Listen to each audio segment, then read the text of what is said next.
Anupama serial से related update लेकर आ चुके हैं हम आपके बीच में। अनुपमा सीरियल में आपने एक बात नोटिस की होगी कि अनुपमा सीरियल में जितने भी कैरेक्टर हैं सबको कुछ ना कुछ स्ट्रगल्स का सामना करना पड़ता है। फिर चाहे वो पाखी हो, ईशानी हो, शाह परिवार के सारे सदस्य हो, कोठारी परिवार को भी अगर आप लेकर चलो तो यहाँ तक कि गौतम को भी स्ट्रगल का सामना करना पड़ा। हालांकि कम ज़्यादा की बातें बाद में करेंगे, लेकिन इन सब में एक कैरेक्टर जो है, आप भी इस बात से सहमत होंगे कि एक कैरेक्टर वसुंधरा कोठारी का कैरेक्टर जो है वो स्ट्रगल का सामना अब तक नहीं किया था। तो जो मेकर्स है वो कैसे इसमें पीछे रह सकते थे, तो जल्द ही आपको दिखेगा ये कैरेक्टर भी जो है वसुंधरा कोठारी का वो भी आपको स्ट्रगल करता हुआ नजर आएगा। कैसे होगा सब कुछ, कैसे वसुंधरा कोठारी घुटनों के बल गिरेगी और कैसे वसुंधरा कोठारी हाथ जोड़ने को मजबूर होगी। पहली बार वसुंधरा कोठारी का जो किरदार है आपको वो काफ़ी ज़्यादा अच्छा लगने वाला है, क्योंकि कहते हैं कि शो का विलन ही जब घुटनों के बल गिरे, हाथ जोड़कर माफ़ी मांगे, आंखों में आंसू हो, तो शायद वो क्षण देखना सबसे अच्छा मानते हैं लोग, क्योंकि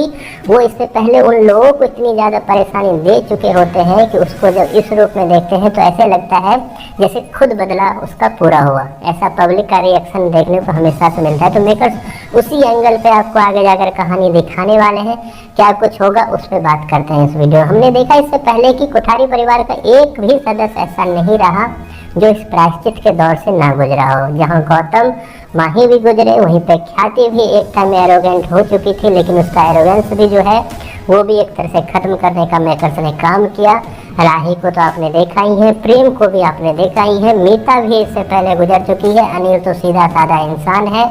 और वहीं पे अगर बात करो पराग की, तो पराग भी गुजर चुका है। हालांकि गुजरने के बाद फिर से इंसान उसी कैरेक्टर में चले जाए वो एक अलग डिस्कशन का पार्ट है। तो इन सब में एक कैरेक्टर जो है, जो आपको वसुंधरा कोठारी का कैरेक्टर है, वो अब तक आपको स्ट्रगल या फिर प्रायश्चित के दौर से गुजरता हुआ नहीं दिख रहा था। लेकिन अब ये नई कहानी जो एंट्री हुई है, जो नई कहानी का एक पार्ट अब खत्म होने को है, जो चौल वर्सेज रजनी का था वो खत्म होने को है, लेकिन उसका दूसरा पार्ट जो है जिसमें रजनी और उसका परिवार कोठारी परिवार में एंट्री करने वाले हैं, वो आपको दिखाया जाएगा। और ये बस एंट्री नहीं होगी वो, बल्कि वसुंधरा कोठारी का प्रायश्चित स्टार्ट होगा, जहाँ पे वसुंधरा कोठारी अब तक सबको परेशान करने में लगी हुई थी, पहली बार वो खुद परेशान होगी। पहली बार दिखेगा आपको कि किस तरीके से अपने बेटे के लिए वो भीख मांगती हुई नजर आएगी, क्योंकि खुलकर सामने आएगी रजनी, और खुलकर इस बार जो है रजनी सामने आकर सब कुछ बताती हुई नजर आएगी, जिसकी शुरुआत आपको बहुत जल्द दिखेगा।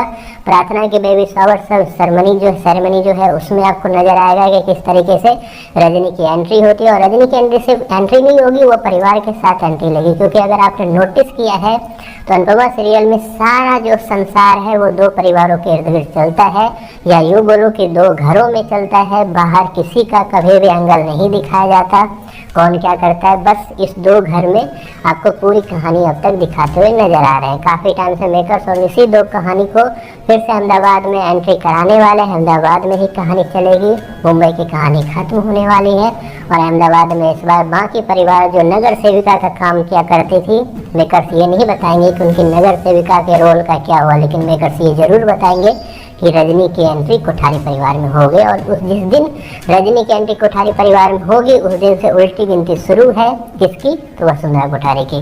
ऐसा सब कुछ होगा जो शायद आप लोग को पसंद आए, क्योंकि लेटेस्ट एपिसोड जैसा चल रहा है वो बोरियत की हदें पार कर रहा है। तो आप कितने एक्साइटेड हो ये चीज़ सुनकर, इसके बारे में आपकी जो भी राय है कमेंट बॉक्स में ज़रूर बताएं।